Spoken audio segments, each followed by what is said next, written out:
Welcome to No Kids TV. Fatima, কাল তো শুক্রবার। সকালেই পার্কে যাব।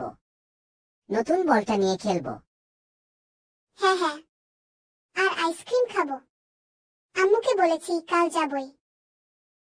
সব বন্ধুকে ডাকবো, দল বেঁধে খেলবো। কালকের দিনটা দারুণ হবে। চলো সব গুছিয়ে রাখি, কাল সকালেই যেন দৌড়াতে পারি। ঠিক, কালকে কোনো বাধাই থাকবে না।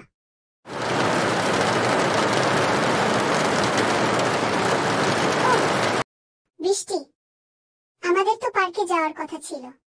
হ্যাঁ, ভেবেছিলাম রোদ উঠবে, বল খেলা হবে না। আমার আইসক্রিমও খাওয়া হবে না। আমি তো কাল বলেছি যাবই। কি হয়েছে আমার সোনাদের? মন খারাপ কেন? নানু, কাল পার্কে যাব বলেছিলাম, কিন্তু বৃষ্টি, সব প্ল্যান নষ্ট। আমি তো জানতাম যাবই, এখন কি হবে? মন খারাপ করো না। ভবিষ্যতের কথা বলার সময় একটা সুন্দর কথা বলতে হয়। কি কথা নানু? ইনশা আল্লাহ। শুনেছ এই কথাটা? হ্যাঁ নানু, আব্বু আম্মুকে বলতে শুনি। এর মানে কি?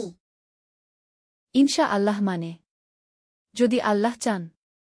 যখন আমরা কিছু করার ইচ্ছা করি, মনে রাখবে সব কিছু আল্লাহর ইচ্ছায় হয়। আমরা শুধু চেষ্টা করি, ফল আল্লাহর হাতে। কেন বলতে হবে ইনশাআল্লাহ? ইনশাল্লাহ বললে আমরা আল্লাহর উপর ভরসা করি।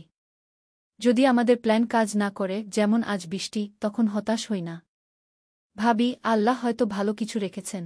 তাহলে কালকে পার্কে যাওয়ার কথা বলার সময় ইনশাল্লাহ বলতে হতো। হ্যাঁ, বললে মন শান্ত থাকত। ভাবতে আল্লাহ হয়তো আজ অন্য ভালো কিছু রেখেছেন। ও, ইনশাআল্লাহ বলা মানে আল্লাহর উপর ভরসা করা। ঠিক, আল্লাহ আমাদের চেয়ে ভালো জানেন। তাই সবসময় বলো ইনশা আল্লাহ। মন শান্ত থাকবে। ইনশাআল্লাহ, কালকে হোমওয়ার্ক শেষ করব। ইনশাআল্লাহ, আজ বিকেলে মাকে রান্নার কাজে সাহায্য করব। নানু, আজ আমরা সারাদিন ইনশাআল্লাহ বলেছি। হ্যাঁ নানু, এখন মনটা অনেক শান্ত লাগে। মাশা আল্লাহ। মনে রাখবে ইনশা আল্লাহ বলা মানে আল্লাহর কাছে নিজেকে সঁপে দেওয়া। এতে কাজগুলোতে বরকত হবে।